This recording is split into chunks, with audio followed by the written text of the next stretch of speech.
Now that I have captured your attention with something you would never hear come out of my mouth as of today, thank you for dropping in to some Rise and Thrive enthusiasm. And I do want to acknowledge that today is another painful day for Blacks in America, for anybody who's in solidarity with Black liberation, because those who have executed Breonna Taylor will not be indicted. So instead of focusing on how I feel about it, because I'm very upset, but I've also come to a place where I don't expect justice. That's another conversation. I don't expect justice from people who don't even know what that would look like for me. But that's another conversation. I want to acknowledge that we are upset about a series of actions and interactions that perpetuate a mindset that serves as a function and a foundation for this country's pain. We continue to be in pain and disillusionment because there's a mindset that is serving as a function and a foundation for this country to thrive, but is really hurting. And when we hear people say F the police, we're not just saying F the person standing in the blue suit.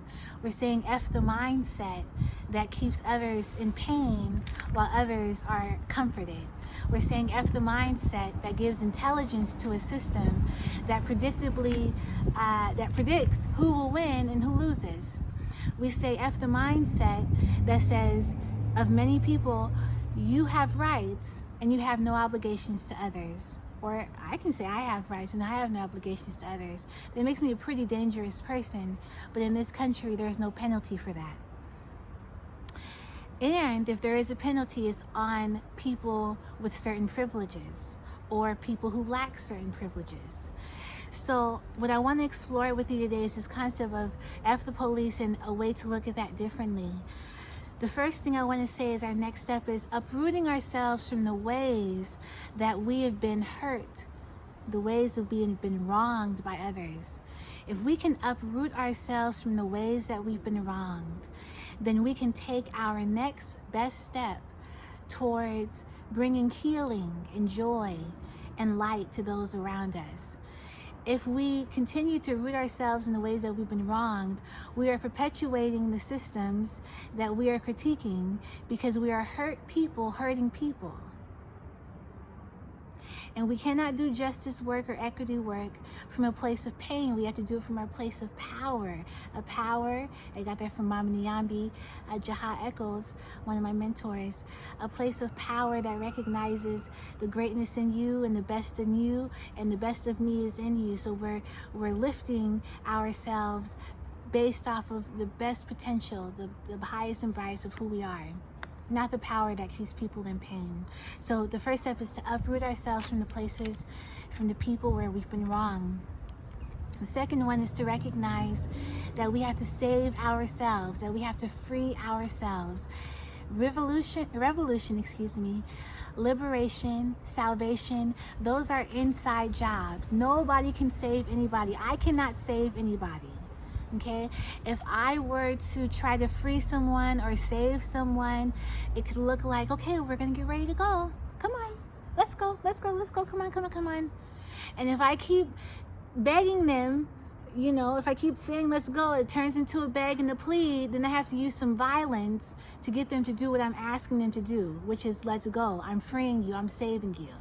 So equity work or justice work is not about saving people, because externally imposed freedom requires excessive force. That came to me in preparing for this video today, and I know I'm not the first person to say it, but it came to me this way. Externally imposed freedom requires excessive force. So whatever I'm holding in my hands, you gotta go, you gotta believe me, da, da, da, da, da. If I ball up these fists, whatever I'm holding as I communicate, I'm going to suffocate it. So again, uprooting ourselves from where we've been wrong, recognizing that salvation, liberation, revolution, those are inside jobs. And we can't provide that for anybody, but we can create the space so that they can develop themselves into the people who can have conversations, who can have interactions that bring the brightest and the highest of who they are. And even when they're hurting, they are able to separate the person from the behavior and talk to the person and deal with the behavior. That's another level of equity work, okay? And if we want to get freedom, we can't use the oppressor's handbook or playbook to do it. So again, as we do that inside job, we'll be able to humanize others because we recognize our own humanity. And when we see the light in us, we're able to recognize the light in others. So, what is the other F word that I can offer you besides F the police, the FU word? Free the police in you. If you're trying to control somebody, if you're trying to regulate somebody, that's the police in you. So free that police person. And the other thing is, free yourself of the people, the ones who've tried to police you. If you can free the police within you, or free the police within your mindset, free the police within how you interact with people, trying to control and regulate, dominate, manipulate. If you can free that police person, then you will no longer need to be calling out F the police, because you've already done that work, which is freeing the police in you. Now for some, that's like, okay, Ashley, you lost me with that one. And for others, you've gotten it.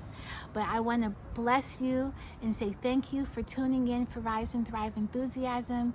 I also wish you rest, and I wish you peace and rejuvenation. This is a hard time. Take care of yourself and make this evening a restful evening, and make this end of the week a great end of your week.